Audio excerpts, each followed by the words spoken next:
All right. Good day, great day, and grand day to you all. Welcome back to those of you who are new to on another episode of Dr. TSA series. Welcome back. And for those of you on Instagram, hi everyone.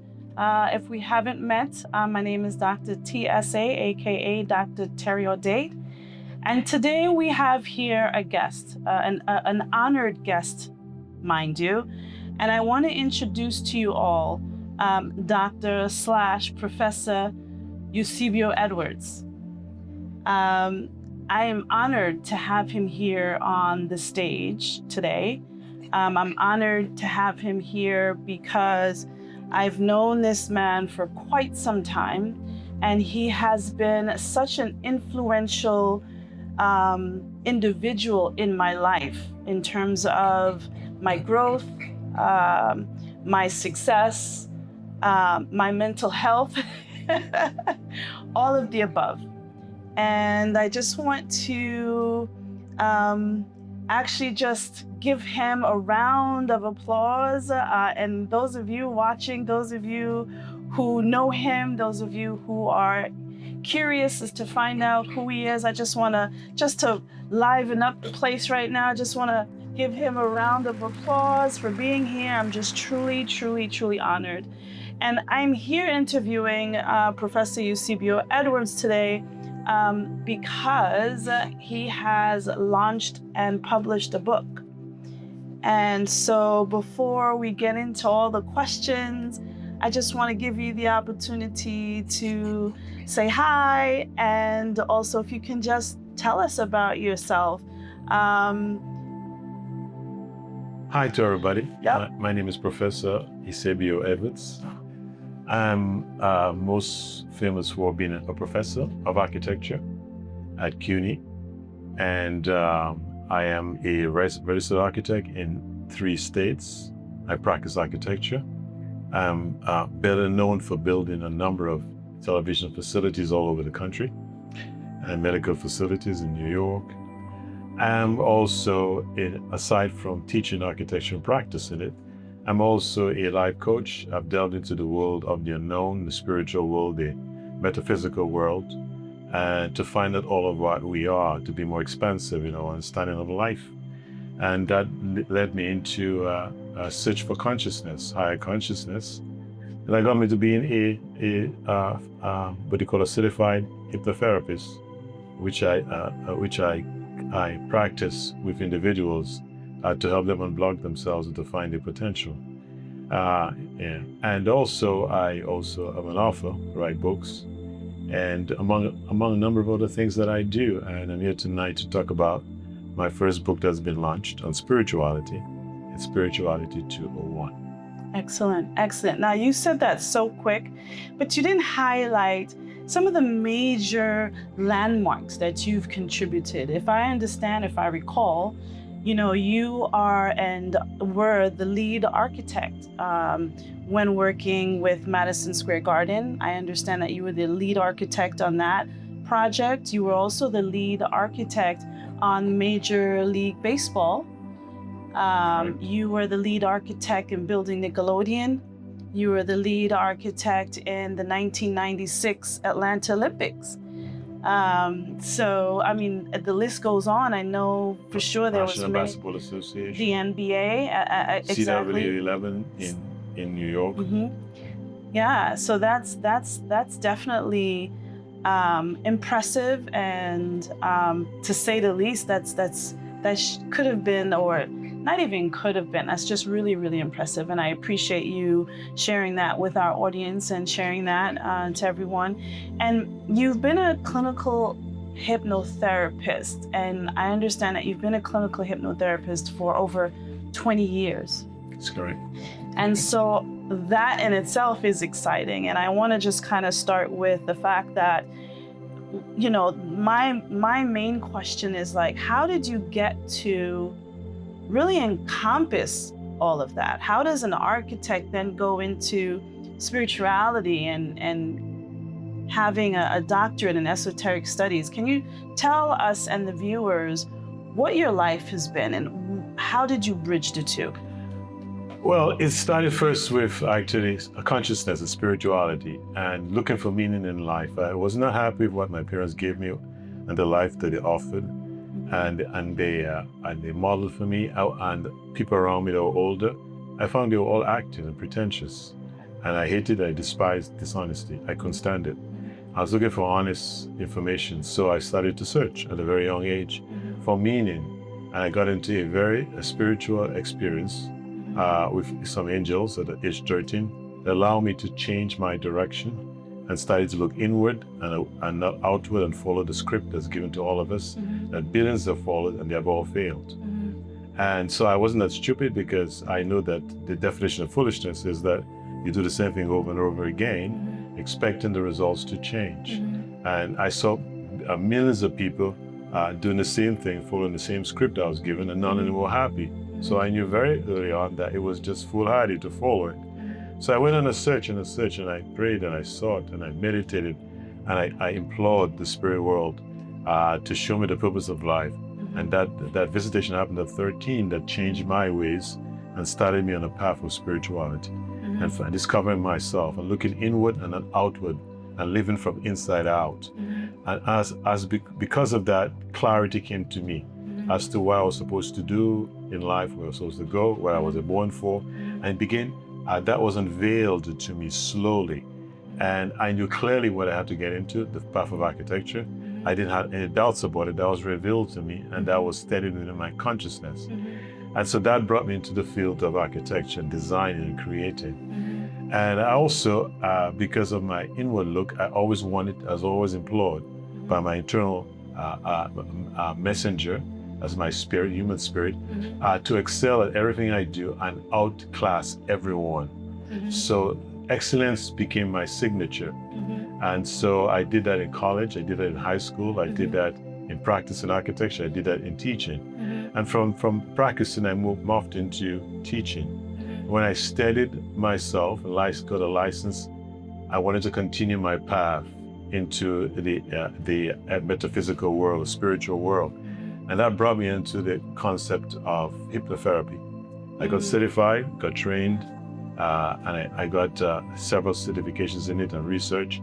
And then I got an opportunity to move into the world of esoteric studies that could bridge both hypnotherapy and what the course offered. And I specialized in the subconscious mind. That was my thesis. And that because of that, I got into the field of esoteric studies. Esoteric means difficult to understand, because according to the biblical texts that most people read, it says the natural subconscious mind is unable to fathom the spiritual world. And so the concepts that I came across and I embraced, it's difficult for ordinary people to just understand through the conscious mind, because it's a much higher vibration of thought and consciousness. So what I hear you saying, Professor, is that spirituality was a part of you, or that consciousness from the age of 13 that guided you into what you or how you were going to demonstrate or work through as the architect. So spirituality and your spirit informed you that your work here will be done through buildings and making an impression in the buildings that you... Built environment, that's correct. Built environment, excellent, wow. So architects design space that shapes how people feel and move. Do you think of spirituality as something that can be structured or built? Is there an architecture to the inner life? It's not structured, but it's influence. We can use spiritual principles to create spaces that conjure certain feelings and experiences to those who work within those spaces. That's the essence of it. And that comes with the proportion of the space, the materials you use, the finishes, the energies that the materials portray and emanate. All of us coming together and carefully designed can create certain types of feelings and energies and spaces that could support human activity and could promote it.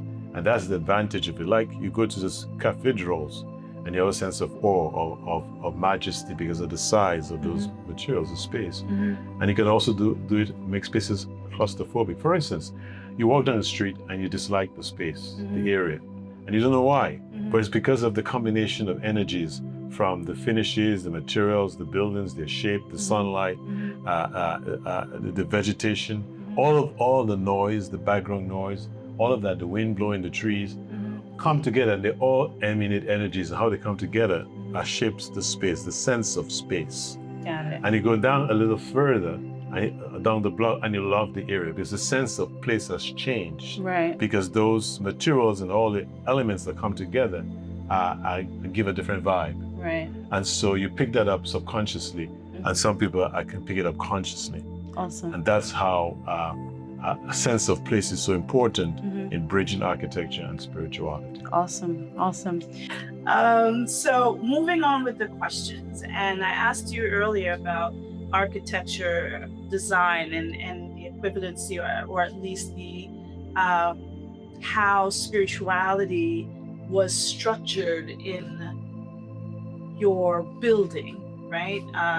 And you had asked that question, but I want to follow up on, do you feel like there's a connection between sacred spaces, temples, cathedrals, and like the inner states that you write about? I know we'll get into your book, but I just want to get a feel for what you gather from that. There can be a connection. Every space can be designed to conjure certain feelings, and some of inspiration, some of meditation, some of reflection, some of sadness, remember in the past, like a museum based on a very negative history, could be built in materials that could show the pain and the suffering that the people that it speaks to in the past went through. And so materials can do that. It's all about the intent of the architect. And so architecture, where it merges with spirituality, is that it creates a sense of space, a sense of place. And you also determine what that sense of place is. And there are many elements to build that space. And the materials, they're the finishes, the colors, the textures. You have light, natural, artificial light. You have wind blowing. You have sunlight casting shadows. You have shapes. You have forms. You have volumes. You have the context around you. The noise in the background, ambient noise, acoustics, and noises from nature, animals, trees. All of these come together and they create the final sense of space. Got it.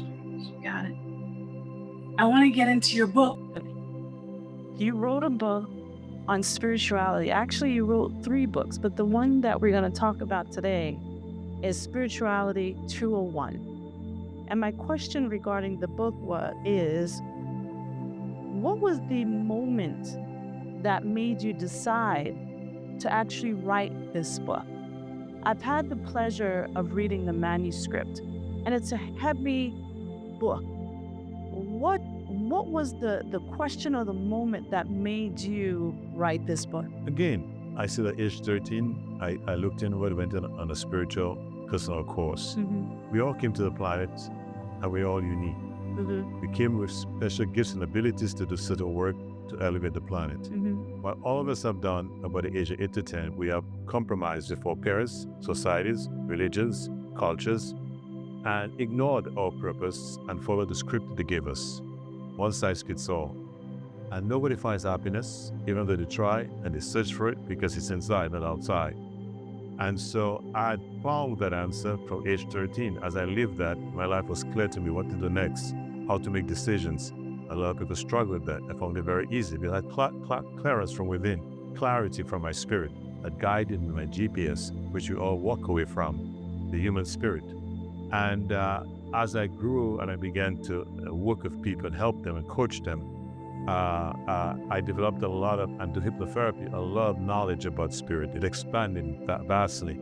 I incorporated it into my life, and my life took off. I found living here very easy from the inside. Living on the earth was a piece of cake. Living from on the inside for most people is the hardest thing on earth to live within, because they don't know the secret of spirituality.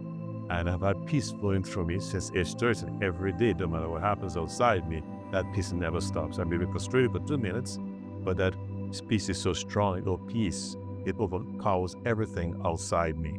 And so I began to teach people, and I began to lecture about this for years. As those that listened began to transform their lives. And that information built and built within my gut, like I carried it like a pregnancy for years. And one day I just felt I had the inner voice, sit down and just write it. Write about spirituality. And I sat down, I wrote 3 books. They're very record time. And when I did it, it's like I turned on a faucet and the faucet just flowed out. There's very little mental engagement. There's all feeling. I just wrote what I felt continuously until those books were completed 3 different times. And so I had to get it out of my system and document it for the world to know. I had to wait for the appropriate time when the spine is ready to hear that message, because people have tried so many things, Right. and there's been no success. Yeah. And so the question to them now, will you now consider yourself? Right. You've considered everything outside yourself Right. to satisfy yourself, but you've never considered yourself and what you're capable of. And so this book is a call to come back home to yourself and to find the answers and the peace that you're waiting for, and to make this life enjoyable and worthwhile, and to look forward to every new day in which you can do something different for yourself and for the world around you. Did you have to let go, or if I can say it this way, what belief would you say that you had to let go of in the process of writing this book? I had no limiting beliefs, because I learned through my spirit to take one step at a time.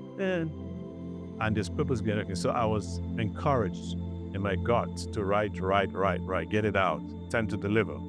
And all I did was obey that command. Most people will not do it unless they see they get guarantees I'm going to get money from the book, I'm going to get a publisher, and all that stuff, because they don't trust. They're impatient. They want everything right now, right? They won't wait for the food to be cooked. They eat it raw because they're lazy, right? And so what I did, because I knew how to live by my spirit, follow the GPS. You pick one turn at a time when you travel. You don't take a plane from a car. You can take a left turn and a right turn. You take your time step by step. And so I did the first step was to write it. I left it. And I waited till my GPS directed me as to when I should go out and publish it, when the readers are ready.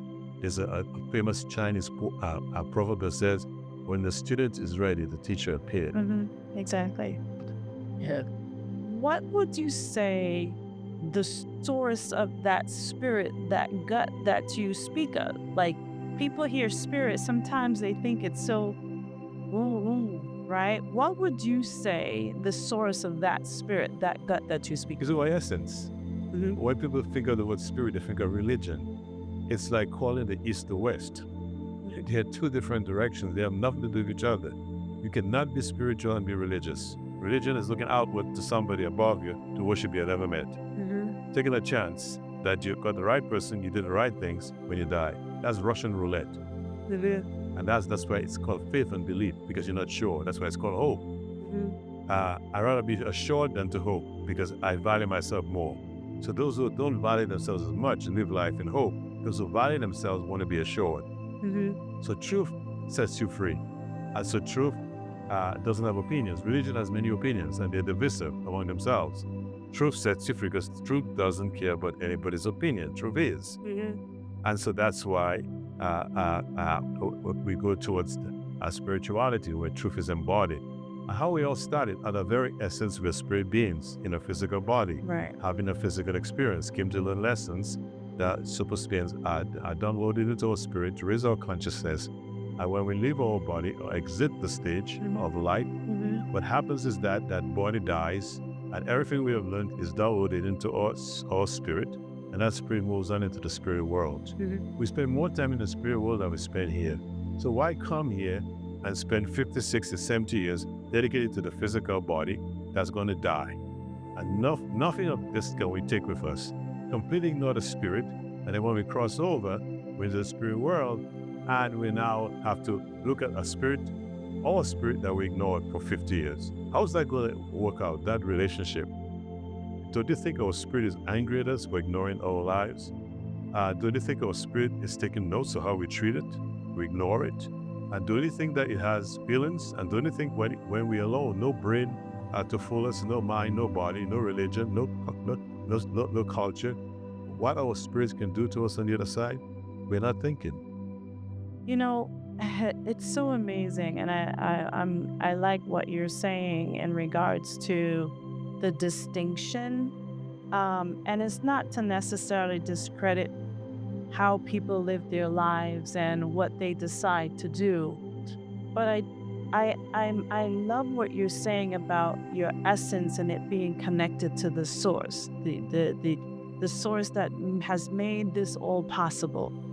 And I've worked with many people who have questioned their way of actually trying to find their purpose, trying to find peace and love, trying to have that connectivity with their spirit. And in my work, what I've found is they rush to the head to make decisions, but are not patient enough to listen to their spirit that will guide them along their way as it pertains to living on planet Earth, right? And so that connectivity, as you have shown me for many years, is the key element to peace, happiness, love, and joy that has been emanated from the inside versus looking for it on the outside. And so I'm truly, I appreciate when you said that. I appreciate you explaining that to our viewers. But let me ask you this. Going back to your book and the reason why you wrote it, who did you write this book for? Is it like the seasoned seeker, the skeptic, or the person who doesn't yet know that they're searching? When you were writing this book, to whom were you writing this book? I've been asked that question frequently.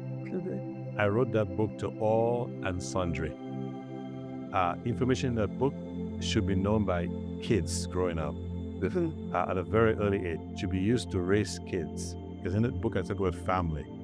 I talk about the purpose of the earth, belief systems, talk about consciousness, talk about the family dynamic, talk about energies, feminine and masculine energies, and what they're about, and what qualifies those, and what is actual femininity versus masculinity. And we're not taught that. We just follow other examples, field examples of masculinity and femininity that are low vibrational, and we wonder why relationships don't work. Because true masculinity and femininity, if it was very, very rampant on the planet, our relationships would be very vibrant. Much different. And they're not where we are today. So everything has been watered down and diluted. So that was for everybody. Because at the end of the day, you cannot fight with truth. And truth doesn't care what your opinion is. Yep. And I've lived a very long time ago. The universe has too many resources for me to fight it. To fight me back and destroy me. And so I've learned that to be humble and to accept truth. Even though it's very difficult pill to swallow, but it is what undergirds all of life. Right. So if I heard you correctly, were you saying what was actually in this book and spiritual? Yeah, some of the chapters in the book. Okay, so you spoke about masculine energy, femininity. You spoke about families and how families are structured and the purpose of a family as it pertains to spirituality, and how families or parents need to look at to be able to raise children in the most elevated way. Is that what I heard you say? That's correct. Our concept of family is completely off. It's I call it a gang. I would call it. Did you say a gang? It's a gang. Okay. You call it a family. Okay. We have brothers fighting brothers, sisters fighting sisters. That's not a family. That's a gang. And we have parents fighting kids, kids killing their parents. That's not a family. Why would you have a family where you birth a kid and that kid kills you? That's not a family. Right. And so we have watered down our concepts of everything that was given to us. The vibration of how we live is very low. Our consciousness of what is femininity and masculine energy is not understood. And we are today, one of the hallmarks of femininity is gracefulness. Women are graceful in their walk, in their dress, in their speech, in their response. Even when they're angry or hurt, their response is gracious. That is the most overarching energy for femininity. And today we find a lot of women call themselves bitches. And what they're telling us, they're right. They've been sincere about it. The milk has turned sour. They've been so hurt, they have turned sour. The femininity has turned sour into bitches. Hence, our relationships are soured. Got it. Well, it is a heavy book. And I am excited, and I hope those of you who are watching, or those of you, whether you're on YouTube or Instagram, pick up the book. Can we go back and dial back a little bit and just talk about hypnotherapy? You are a clinical hypnotherapist, and as a hypnotherapist, you work with the subconscious directly. How does that change the way you understand spiritual experiences versus how purely academic scholars might look? Most people that use hypnotherapy, they use it to unblock other people, to remove phobias, to allow people to stop bad habits, and to try to uncover things about the past lives and past memories of things that they forgot they want to remember. I've taken hypnotherapy and took it to a whole different level. I've taken it to explore the realm of the unconscious. The spirit world is filled, the universe is filled with knowledge. There are vaults of consciousness, knowledge hidden throughout the universe. And it's for us to explore and discover. We see it in the rise in technology in our present day, right? Some people have explored that universe and discovered new forms of science and technology that's undergirded and elevated the quality of our lives. And so I used hypnotherapy in the same guide, and my spirit led me and took over and taught me how to use it to navigate the spiritual world, connect people to the spirit world and their spirits, and sometimes to the source. And because a lot of people, what they do for religion, they said to you, if you have a problem, you pray. And they pray to one person all the time, or different names, right? They have a few of them. They pray to that person all the time. And they're duped into doing that because they don't think, because their brains have been taken over by the darkness of religion. You cannot join a multinational firm and by saying a prayer that you can talk directly to the CEO. It never happens. And so they say they talk to God, God told them. And all that is hogwash. You have to climb up the ladder in that business before you can reach the CEO. He has all those layers underneath him to protect him from people who want to see him, saving in the universe. And so the spirituality is oversimplified by religion to fool us and to dupe us, so we'll never find our power. So we rely on those ministers to make that connection for us, to make that relevant. So they lie to us so they can create a solution for the lie, which is their jobs and their roles. And quietly, these ministers are as conflicted as the people that they speak to. I know I've met many of them. I've spoken to many of them. Yeah, and I've worked with many of them as well. But just to tap into what you're saying, are you saying, because you said that if someone is working with the CEO, they think that they can just make a phone call to the CEO and be able to speak to them, and that they're working at the company. With the company, but that they're, if I understand what you're saying correctly, you're saying that there are other people, other essences before that, like one would have to gain respect and access to aspects of spirituality, so that therefore there are your spirit guides, they're your spirit helpers, they're the masters of light, if you can expand on that. There are, every human being, when we come to this planet, we prepare for our success. Success is guaranteed. None of us would come here if our success was not guaranteed. Why leave the spirit world and come just to fail? But we don't know that. We're not being taught that. Right. And so what we do is spend our whole life looking to succeed. rather spend our whole life to thrive, because success is really guaranteed. Right. So first of all, we're in the wrong line of business. So our life is a waste just because of this. So if we follow the what was called protocol, what was given to us at birth, and we found that when we were young, our brain was undeveloped, our bodies were undeveloped, our mind was developed, our conscious mind was developed by our spirit. Right. Through sense, and we had that intuition, and it grew very fast. We learned many languages at once, and our brain expanded. When we took off from our subconscious, which is our spirit, and went into our head, everything slowed down and life became difficult. Mm-hmm. And it will never subside, because we are disconnected from our source, our genius. Our spirit knows everything about us, because it knows about our history, all the lives we've had, all the problems we've had, the past lives that have fallen us into this life. Our spirit knows why we are born, what our potential is, Right. and where we can go, and we wholly ignore it. Mm-hmm. And only that, we have a hierarchy of spirit beings that come with us to help us through this life, to ensure that we succeed. And we have no knowledge of them. We don't even talk to them.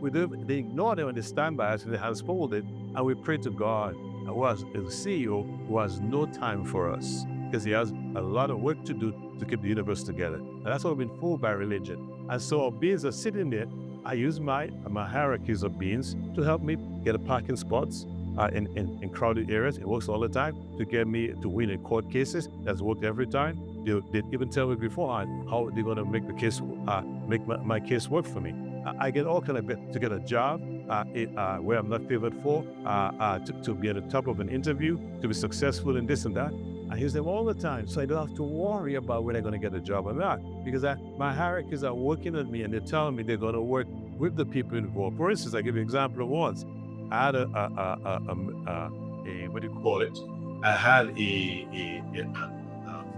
I owed money to a financial institution, Right. and I was backed up. And the head of the institution for me, and he cursed me out on the phone, left a message for me, and told me what he's going to do to me if I don't make the loan right. And so I went to my hierarchies and I asked them, could you speak to him at night while he's sleeping, and give him favor towards me, and allow him to calm down, so that when I call him in the morning tomorrow, I have a plan. I want to rework the loan from scratch, and I want certain things done, that he'll accept everything that I see and give me what I want. And my spirit energies told me, we will. I called the guy the next morning at 9 o'clock, and he was, hi, how are you? And I was stunned, even though I asked for it. And he was so pleasant, 2 different people, 2 different worlds. And he gave me everything that I wanted. Easy. Right. That could have taken months, because I consulted my hierarchies. When people consult their minds and the suggestions, life becomes difficult. Right. Right. So what you're saying is that we relinquish our powers That's correct. to someone else, and we're not To society. to society, and we're not trusting enough of the built-in GPS that we came here with to guide us. We've relinquished that. We've actually just ignored it completely to rely on someone else to tell us what is best And may I for you. interject? Okay. And we already know, we have an experience with those beings. Right. Because when we were kids, we played and talked to angels. And our parents says, are you talking to imaginary kids? Yeah. These are all hierarchies that we are fomenting a relationship with when we were very, very young. Yeah. And because our parents ignored those spirit beings that we're talking to, and we have names for them, we knew the names, Peter, Samuel. And the parents said, okay, stop your imaginary friends and come. And so we learned after a while, these beings on this planet called Earth do not acknowledge spiritual entities. Wow. And so they ignore it, and so they call them strangers, and so we tune out. So our parents kill us, if effectively, and they don't realize this. They're doing it not intentionally, but because they will kill themselves. That's a hard pill to swallow, Professor. That's a real hard pill to swallow, but I definitely get the essence of what you're saying, and that's powerful. When I reconnected to my hierarchies at age 13, that's when my life took off. And my siblings can't recognize me. I'm like nobody in my family, because they stayed in religion and they all got destroyed. They admitted it today. Wow, powerful. Where's the line for you between spiritual awakening and a psychological shift, or is there one? There's psychological shifts happen all the time. No matter whether or not we ignore our spirits or not, our spirits are always trying to work for us. For instance, if we're about to die and it's emergency and they want us alive, they will give us a strong message. Stop! And they intervene. They're not supposed to do it in the rest of our lives. Only when there's an emergency, they step up and they stop us. And a lot of times in our lives, we connect to our spirits unconsciously without even realizing it. We get flashes of brilliance and we solve things. It comes from our spirit. And also, we get some awakening moments. Correct. These are psychological shifts. Right. When our spirit gets an opening, they push in to try to get us, to remind us that we're still there, waiting for you to come back home. And those things are the psychological shifts that we encounter. But spirituality let me explain this way. Those psychological shifts are like eyelets in a chain. And when you have an eyelet, it can easily be misplaced or disappear, or right? But what spirituality is a series of eyelets, everyday experiences that have meaning, there's a thread that connects them. And you create a chain that has value, right? That can be displayed. And so it brings a lot of joy and happiness. And so it's far more elevated and beneficial than individual psychological shifts that most people look for. Wow. A chain versus an eyelet. Wow. Okay. All right. Let me ask you the next question. Esoteric can sound so intimidating. How do you make hidden or hermetic knowledge accessible without watering it down? Let me share something with you. Right? There are two ways that we can receive information, or we can talk about information from our mental position or our minds, head-to-head conversation, and from our field center, our gut. What I've learned through esoteric studies and for hypnotherapy and for life, when you speak to people from your head, there will always be clashes because we are all different upstairs. We have our particular biases and opinions. And so there's a lot of argument when we talk mind to mind. I don't do that. I've learned a long time ago that is a worthless way of communication, and most people use that. I always speak what I feel, not what I think. Because when I feel it, I'm in connection with truth. Because there's no bias to it, it's a feeling. Your feelings are never wrong, right? Your feelings are real. You're hungry, you're hungry. You want to go to the bathroom, you go to the bathroom. Oh, but when you make mistakes, I'm sorry, I thought. It was your thinking. And so when I talk from my gut, from my field center about spirit, everybody that hears it feels it. What happens is that their mind comes and tries to fight with it. Because they don't want to they feel exposed and they want to salvage their self-esteem or whatever little is left of it. And so they fight to their own peril. And so I'm not worried about reaching people because automatically when I speak from my spirit, people feel it at some level. Whether they acknowledge it or not, it's a done deal. So like most people look back and wonder what people's opinions are of what I said, and they look for it and they're all worried. Who likes me, who doesn't like me? That all comes with living in your head. Everything becomes difficult. Even for your spirit, you can relax at night because you knew you said what you were supposed to say. Right. And it's now on the spirit world to use it to reach people. That's not your job.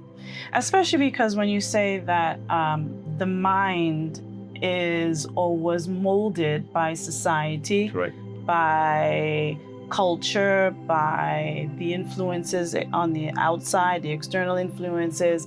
Today, we also have social media, Facebook, and things like that. And there's so much input and stimulation from the external world that influences this mind versus the natural instinct, the inner guide, the gut, which is specifically designed for the human being and their purpose on this journey, right? And so to guarantee success. And to guarantee success. And so many people who have, including myself at some point in time, forgot that my spirit is the one that can control and that does control my life as long as I've submitted my mind to my spirit and allowed my spirit to lead in this life. Can you speak a little bit about that. Before I do that, can I Yeah. go back to hypnotherapy a bit? Absolutely, Okay. absolutely. Let me give an example of the power of hypnotherapy and how I use it as a tool. A young lady came to me some years ago, and she was in her late 50s, approximately, maybe 60, and she was sexually abused by some family member, older family member, when she was about less than 10. And she carried that pain for over 50 years. And she talked to me about it when she was in my presence. She said to me, I feel like killing the guy every time I see him. He hasn't left me. I said, why are you carrying this burden inside of you? There's no need to, because you live in your head. Can you come with me into my office? I'll do a session with you and show how you can rid yourself by using your spirit, how you can rid yourself of that burden. She came, she sat down, and I did hypnotherapy. And I brought her right back, and she had to the little girl she was when she was molested, and she had to relive the experiences. And I let her see what she was thinking during the experiences. And she began to see the spirits that came to her and told her certain things and offered to protect her. And they looked like angels. And there was a still small voice that told her, don't listen to them. But she listened to them. She was in such agony. And they came in, and when they came in, they laughed at her. And they took off their mask, and she saw they were demons. And she gave me their names. She went right back. And she said, they came into me, and they started giving me all those feelings about I'm not good, I was nasty, it's my fault, I need to kill him, and all that stuff. And so I had to explain to her these demons were raped by other demons to force them to comply. Right. And so they lived with the burden of the rape and so sexual molestation, so they want to dump it on others. So humans are dumping grounds for spirits. So humans have a lot of pain inside themselves, but they don't realize it's the pain of the dark spirits that enter them, that they give permission to them. We are garbage dumps for dark spirits. I said, this is not your burden. That's a dark spirit. Release it.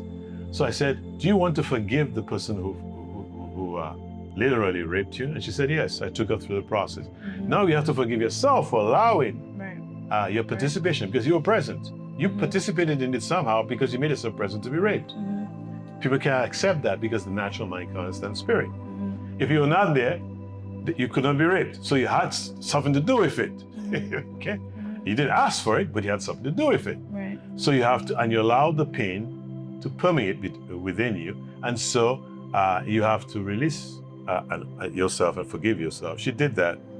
And I extricated the dark spirits from her. I had them apologize to her. I got rid of them. And they started to tell her why they came, what they did, and how many of them were present, and how they fooled her. Right. And then they left. And she forgave herself, and she forgave the gentleman. And I did other things with her, hypnotherapy, and I brought her back into the present, into the now. And she felt very, very light and was stunned. And she said to me, I can't believe I'm transformed. I have no more hate for this gentleman. And she called me a few years later and said to me, I met him several times after, and he was sick, and all I wanted to do was be a nurse and to nurse him back to health. I had no feelings of hatred, I just had feelings of love. And the same guy who raped me, instead of trying to kill him, I wanted to nurse him back to health. How powerful is this human spirit is when it is taken care of and darkness is expunged from us. And so we walk away with all those burdens that we carry, dump sites for dark spirits, because religion doesn't know anything about that. Religion itself is dark. So they don't teach us the truth. And so we live in agony. We go and pray and give 10%, hoping that things change, and they remain the same. You know, Professor, when you say that, I mean, I'm recalling some of the work that you and I had done and your assistance in my life. And I've been on this journey for quite some time. And I recall, one of the first things that I recall when you said that is when the doctor once told me that I had some heart issues. I don't recall what it was. Irregular heartbeat. Regular heartbeat with some heart issues. And I remember when I asked you to help me in facilitating clinical hypnotherapy and help me to extricate that among so many other things. And going to the doctor after that and them seeing that what they saw before was no longer there. and the power of being able to help someone through clinical hypnotherapy, as renowned in the spirit world that you are, and having that, what's the word? That respect of spirit, I want to say. And seeing the proof in the pudding. Like if I was to tell someone that you had done that for me, like a lot of people would be shocked or probably in disbelief. And I've done years of hypnotherapy, clinical hypnotherapy with you, and the discovery of why certain challenges came, or why I was met with certain challenges, or why someone, or having the pre-knowledge that something was going to occur, and how my spirit would heal or would guide me and heal me, how spirit or my spirit guides, you've helped me identify my guides to help me in success, in school, and being a psychosynthesis psychotherapist. That hypnotherapy, how would you classify the type of clinical hypnotherapy? It's spiritual in its essence. Its essence. And I guess there's something else to you that I haven't said. Right. Most people cannot, there's very, you count on your fingers, people on the planet who can do that. Right. And when I went to do my studies in esoteric studies, the head of the department asked the question to the class that how many of you can cast out spirits from people? And 2 people put up their hands. I started to laugh quietly. My wife was with me, and she knew that was fake. And then they started talking. They tried, and they tried to cast out spirits from people, and the demons hit them, fought back, and caused them harm. So that's why I laughed. I knew that was going to happen. You have to be of spiritual significance and growth. You have to elevate your consciousness and your spirituality, because we are lights. The spirit world sees us as lights, not as bodies. So all the people that are going to the gym, good for you. That gym is only a sideshow. The real gym is your spirit, to grow it, right? And not to say that we don't go to the gym, but it fades in comparison to spiritual gym. Right. And so they see us as light. So when we depress, our light is fragmented. So every spirit being in the spirit world knows that we're in bad shape, we're depressed. We can hide it from people. When we are hurting on the inside, our light dims. And the spirit world can see it, even though we tell people we're fine and we hide from them. We think there's privacy in the spirit world. There's no privacy, right? People who are spiritual, gifted, can see right through us. Right, exactly. But we're taught to lie and pretend. And so we walk around as lights. And so when we're very, very powerful lights that can change the planet, dark spirits target us because they don't want us to change the planet. They want the planet to remain dark. But also, when we are very bright, the spirit world acknowledges us. The spirit world is a world of light, the original angels. They acknowledge us and they respect us. And the brighter our light, the more respect both dark and light spirits have of us. So when we do the work of casting out spirits, if our light and our vibration is much higher than theirs, they have to obey our commands because they see our power.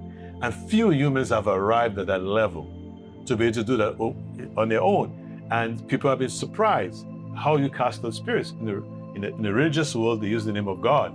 I cast out spirits using my own authority because of the brightness of my light, and they bow.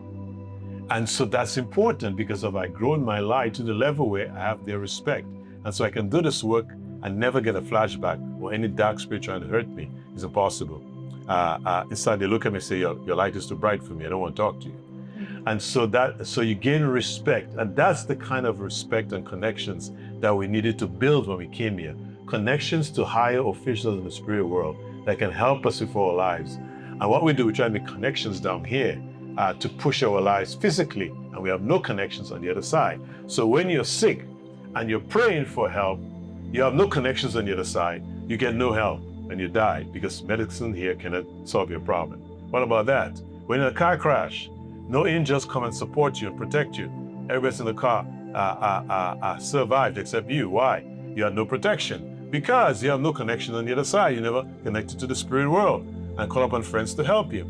I've done it many times, near-death experiences in my car where angels spoke to me and I followed them and they protected me.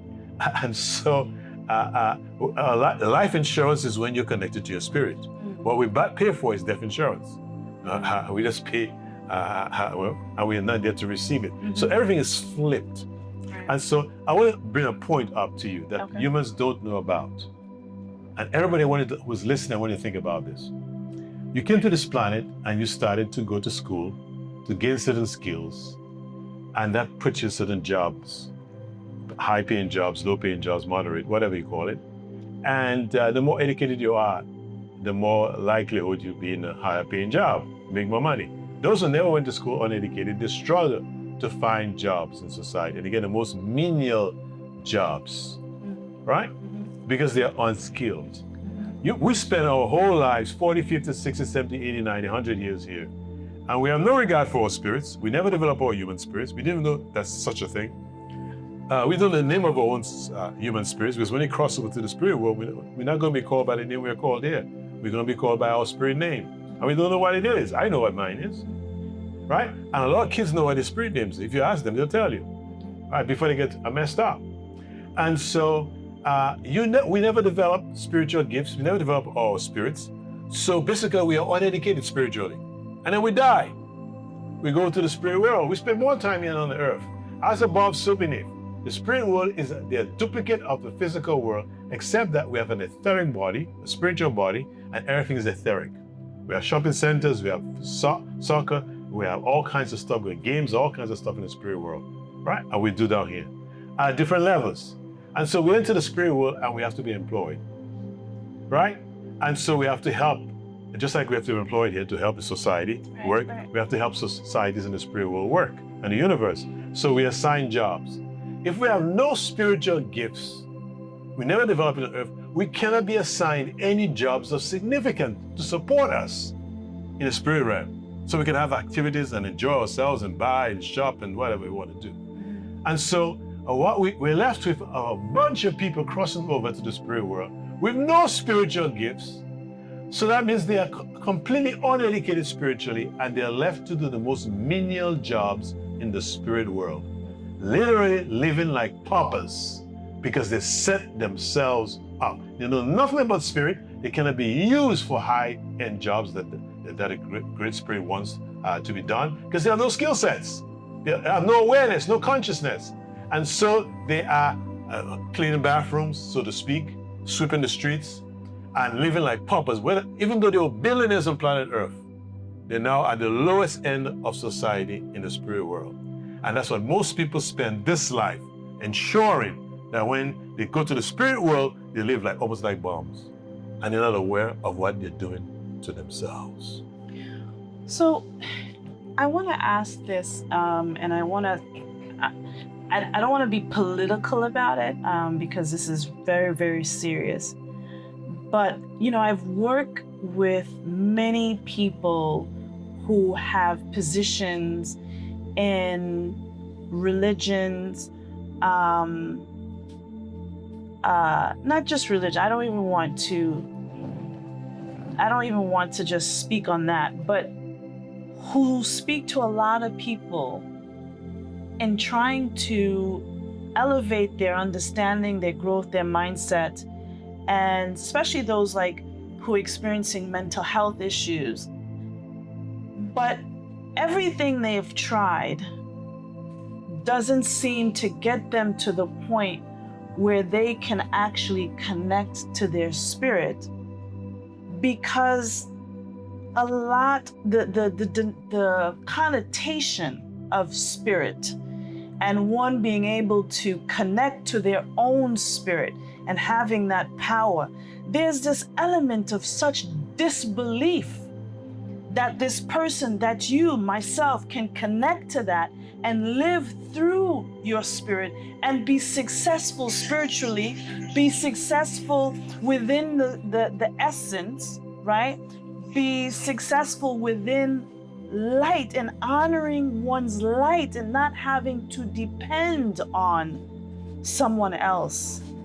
What can you speak to that, the depth of that connotation, and why when people hear us speaking or hear you speaking, talking about all that which you've spoken about, and are quick to say, oh, that is of the dark, or that's a cult, or that is, can you speak to that? Because Because they have been exposed to the light, and the demons, the dark spirits that sit within them, that give them suggestions, mental suggestions.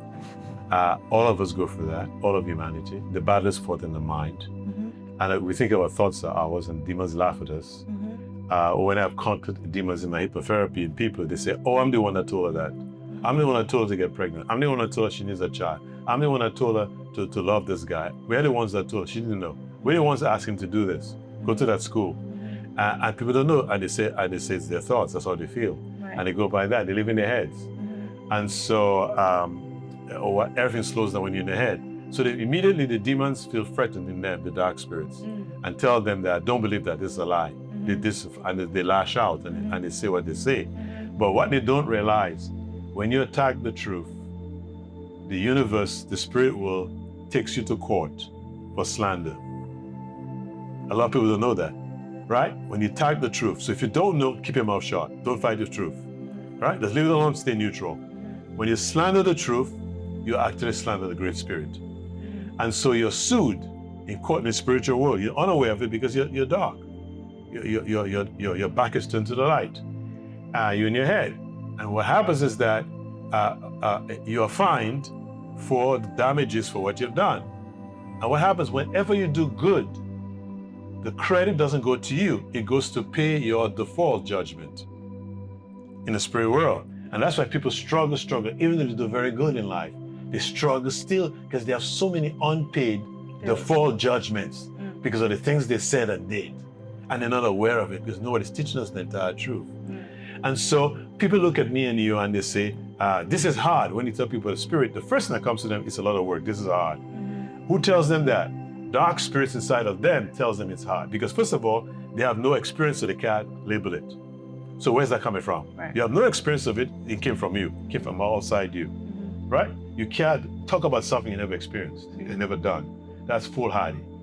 So it's a voice inside them, a dark spirit that doesn't wants to keep control of them, tells them it's hard. It's hard. And it's a lot of work. Right. And it's like a baby or 5-year-old, you have a medical problem, and instead of going to a doctor, you go to a 5-year-old to give you advice. Dark spirits have never returned to the light. They've forgotten all about their light because they've left there thousands of years ago, millions of years ago. They have never returned to the light. They have no idea what it takes, how hard it is, how long it is. And here they're giving us suggestions how hard it is, how much time it takes. And we buy those suggestions. Listen to a fool talk about an area of expertise that he has no experience in it. And that's what a lot of people are afraid to step up. They say it's hard, it's a lot of work. Whereas everybody who has embraced their light has said to me, this is the easiest thing I've ever done. And I was fooled for all those years thinking it was hard. I don't know why I wasted my time. And if I could have been where I'm much earlier, this is the simplest thing I'd done. And life has been the easiest ever since because I get so much clarity. I have so much clarity and direction. I don't have to struggle to make decisions anymore and toss myself here and there, thinking, what is the best, scratching my head, asking people for advice, rather than consulting my own spirit. Yeah, I can attest to that. Which is the only part of me that cares about me. Everybody has their agenda, and I have no idea who out there really loves me and wants the best for me. So why go to them for advice when I know the only part of me that cares about me is my spirit? And yet we ignore it. Because we think of spirit as, when I say spirit, as dark, demons. Right. Spirit is about light. You know, I wasn't expecting us to go this deep, this far in an interview, especially in the pre-launch of this discussion of your book and things like that. But I do want to just ask, or not even ask, but direct to our audience, for those who are watching now, who may feel stuck or spiritually asleep. What's one practice that they can try tonight? For those who are listening, for those, I mean, there's so much that you've said. There's so much that we need to unpack, and perhaps we can have another one of these discussions, if you will. But for anyone who's watching now or who will be watching this later on, what is one thing that they can practice right now to get the ball rolling? A spiritual path requires a decision. We make decisions all the time. A decision and then commitment. That means we're committed to it. Just like we made a decision to live. So we are committed to breathing. And we breathe every second until the point comes on where breathing is automatic and we don't think about it. And so when we make that commitment to spirit, consulting our spirit, walking with our spirit, connecting to it becomes automatic and becomes just like breathing. It's our natural default. We have to change the default in our computers. Our default is to our head, and we think of it in our head first. We have to change the default to our gut. How we do this? We can start this way. I spend the next few days and decide I'm going to live those days by suspending judgment. I'm not going to judge anything that I see. I'm not going to put a label or price tag on anything that I experience or I feel. I'm just going to allow to remain neutral as possible and just feel myself through the next several days. Feel the breeze, feel people talking, feel people criticizing me, feel people laughing, feel people talking about me and praising me, feel my successes, feel my failures, the frustration, feel the bus and the noise of the bus, sitting in the bus, in the trains, feel everybody walking through the trains, feel people look crazy, feel everything around me, how my boss and my fellow employees deal with it, all my professors, all my fellow students. Just feel it and do not judge. And wait till those feelings become clear to you and they illuminate your conscious mind and show you what they are about. Don't ever think about the feelings. Just live them and be patient. And you'll be stunned by the frequency of the enlightenment that you get and the perspectives that your feelings give you when you wait and be patient for them to give birth. And you realize that had you been doing that all your life, your view of life will be completely different from what your head was telling you. Because your head is not your best friend. Because if it was, you'll be at peace every day as you followed it. It has been in the book. I have an argument for the purpose of life. And the argument I gave in the book was, consider the fact that you allowed your head to rule your life all those years, and you're unhappy with your state of affairs, your economics, your health, your feelings, your relationships, all that stuff. The CEO, the president of your life was your head. Everything went through your head. It failed you. Give it 10, 30, 40, 50 years in office. And here you are, dissatisfied. It's time for new elections. And a new election is you're going to get off your head, fire your head, and make your spirit the president of your life. I did that at 13. And so you follow your subconscious and you listen to not your head. Everything I do is from my gut, from my spirit. I do very little thinking because my spirit tells my mind what's going on and what it should do. A lot of people scratched in and they tell me I have a big brain. I'm very smart. Professor, you have a brain, you're very smart. I just laugh at them. I said, only they knew. The brain is an outlet for the spirit. The real genius is your spirit. The brain is not very smart. It's 5% of your intelligence. 95% of your intelligence, I discussed in the book, is your spirit. And so why rely on 5% of your gift? Life is going to be very tough. It has been. Because you went to the lowest common denominator in your life to direct you. And you're confused. I don't know what to do. You're supposed to be confused because the head doesn't know nothing about you. And so am I sorry for you? No, that's intentional. So take what you lie in the bed that you made. You had your spirit. As a kid, you was very clear what to do. Very clear what to do. You had an internal GPS on. You turned it off at age 10. You fired your spirit. You went to your head.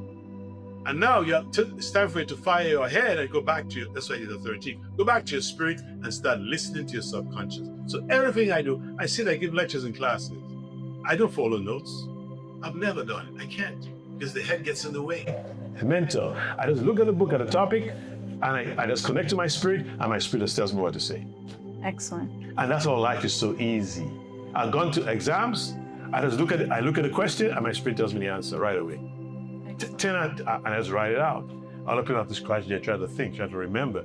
It's because our genius is our spirit.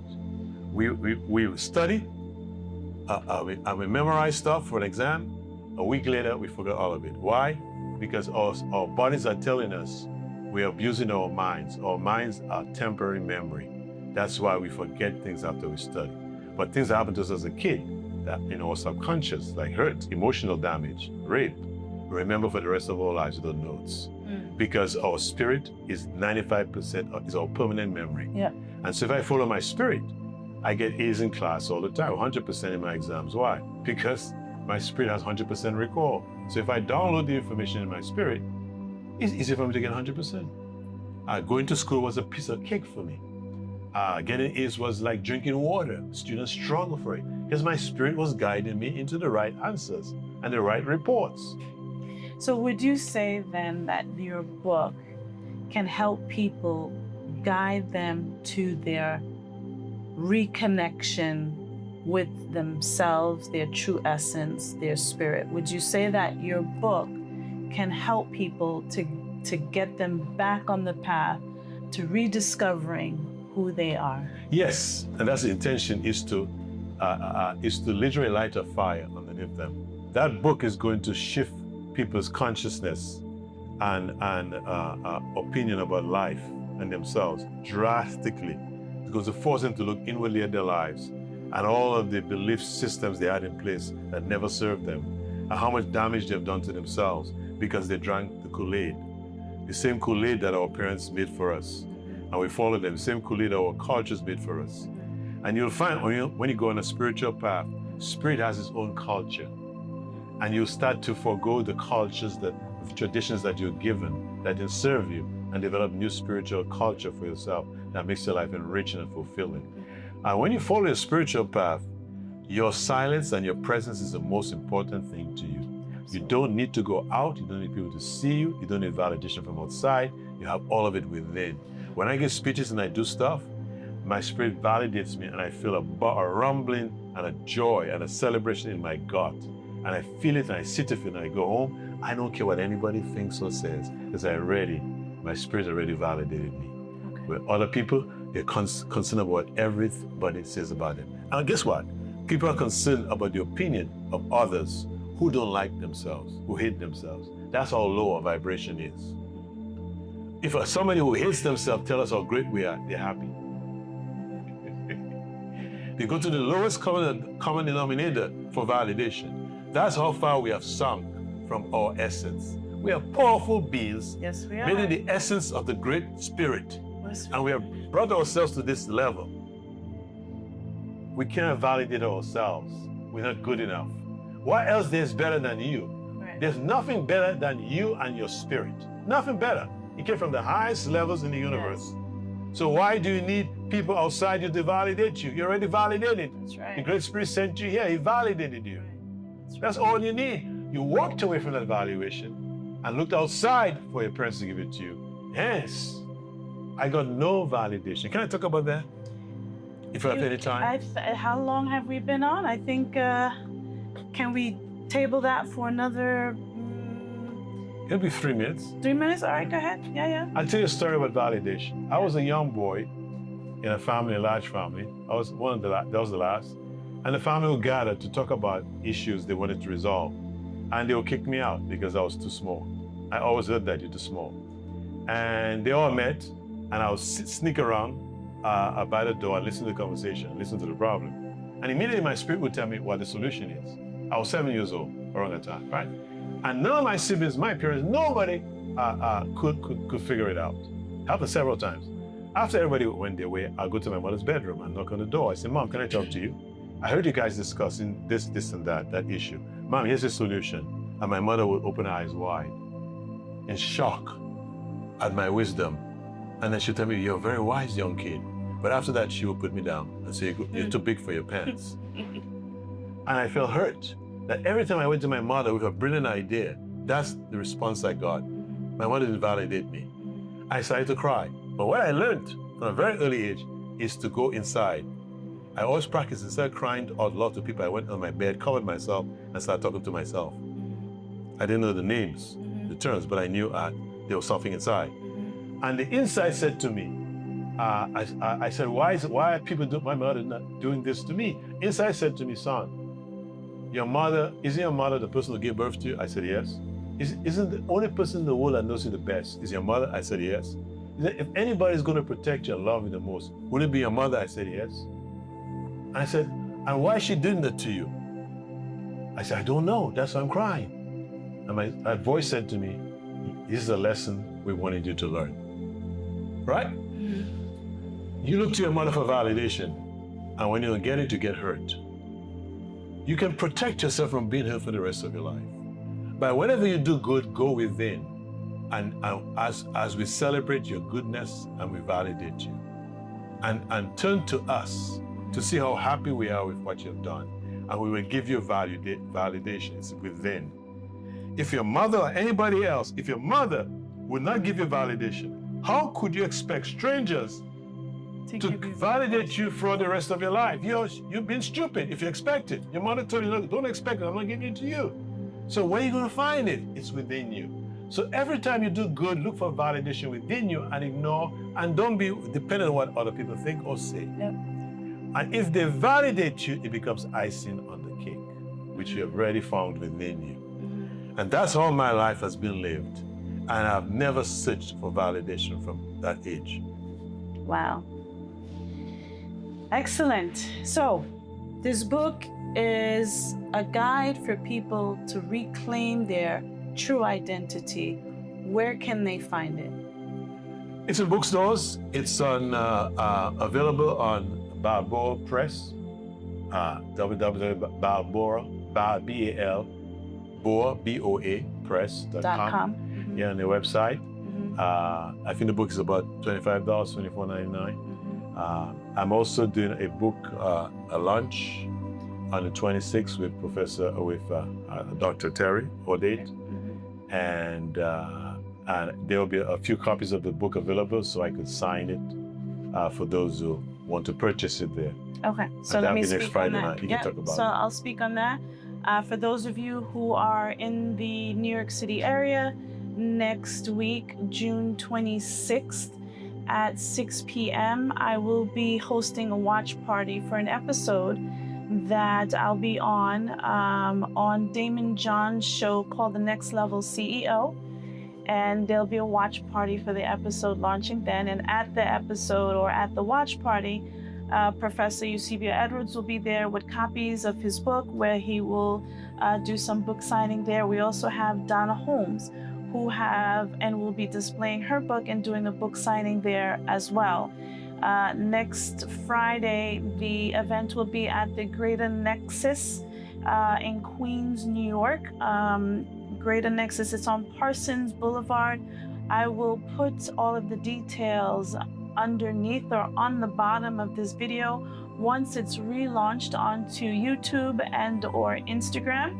And you'll also be made aware of any upcoming book releases or any upcoming book signing that we will be planning in the future. And I just want to say to the audience, I want to thank you all so much for joining us today. There will be more to come. Those of you who are interested in reclaiming your identity, you all can reach out to me via Instagram, via YouTube. Dr. TSA_series is my handle on Instagram. You can reach me at my email, drtsa@auteshtherapy.com. Autesh is AUTESH therapy.com. And Professor, if anyone wanted to reach out to you, what email would you suggest that they contact you At on? this point, they can contact me at Edwards Benya, BENYAH, Benya, edwardsbenya@aol.com. Okay, so you heard it here, edwardsbenya@aol.com. I know you're also going to have an exclusive email coming out shortly. When that comes, we will share that information with everyone else. And yeah, I want to thank you, Professor. And I want to say that I have another book coming out, 2 books actually. One is Spirituality 101. It's as heavy, or maybe heavier than 201. and it also covers other topics that's going to force you to reframe your thinking. And there's a third one called Inspirational Nuggets.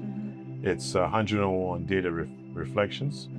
And what it is, it gives a provoking statement, and then it explains it one page and expands on it. And so you read one of these a day, and as you take the train to work, you reflect on it all day, and allow it to expand within you and change your viewpoint about life and about yourself. So it's thought-provoking reflections, 101 days. Do you know when those books will be released? Those will be released within the next month. Within the next month. So stay tuned, all. Stay tuned for the releases of Professor's other books, Spirituality 101, as well as Inspirational Nuggets. I'm looking forward to those books coming out. I'm looking forward to more discussions. Hopefully we can do this more often. I want to thank you all for joining us. I want to, on this Juneteenth evening, and taking your time to spend with us. I really, really do appreciate that. And lastly, I remember that you're loved. Remember that I am here for you all. Remember that I do have a program called the Awaken Coaching Program. If you're interested, please reach out to me. That program helps you get on this path of reclaiming your identity as being a spiritual being, having a human experience. Remember, you all, that you are loved. Thank you again for joining. Mwah. Namaste. Thank you for having me. Bye. Thank Appreciate it. you.